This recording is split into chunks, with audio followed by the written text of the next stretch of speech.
শেখ হাসিনার তৈরি করা ফাঁদে পা না দেওয়ার আহ্বান জানিয়েছেন বিএনপি মহাসচিব মির্জা ফখরুল ইসলাম আলমগীর। যুক্তরাষ্ট্র থেকে ফিরে বিমানবন্দরে তিনি আরো জানান, অপারেশন ডেভিল হান্টকে স্বাগত জানিয়েছে বিএনপি। এদিকে নজরুল ইসলাম খান জানিয়েছেন, কোনো সংস্কার সুষ্ঠু নির্বাচনের পথে বাধা হলে বিরোধিতা করা হবে। নির্বাচন কমিশনের সঙ্গে বৈঠকে এই কথা বলেন তিনি। রোববার বিকেলে যুক্তরাষ্ট্র থেকে ঢাকায় আসেন বিএনপি মহাসচিব মির্জা ফখরুল ইসলাম আলমগীর। সঙ্গে ছিলেন স্থায়ী কমিটির সদস্য আমির খসরু মাহমুদ চৌধুরী। এ সময় দেশের চলমান পরিস্থিতি নিয়ে উদ্বেগ প্রকাশ করেন বিএনপি মহাসচিব।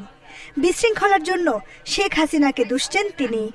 হাসিনার পাতা ফাঁদে আমরা যেন ফাঁদে পা না দিই।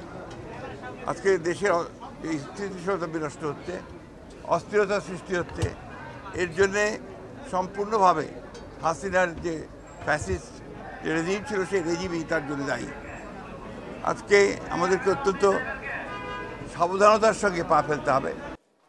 এদিকে নির্বাচন কমিশনের সঙ্গে বৈঠক করেছে বিএনপির একটি প্রতিনিধি দল।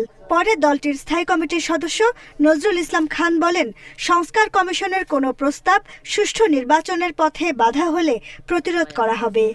সংস্কার কমিশনের কোনো প্রস্তাব সুষ্ঠু নির্বাচনের পথে অন্তরায়, ওটা তো নির্বাচন কমিশন কেন, আমরাও বাধা দেব।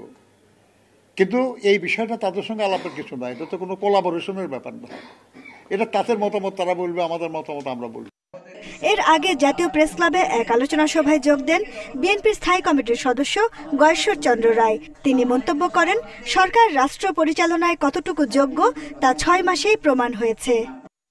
আমরা কিন্তু ন্যায় বিচারের জন্য লড়াই করছি। আমরা বিচারের আওতায় আনতে চাই, আমরা শেখ হাসিনা দেশে ফিরে আনতে চাই।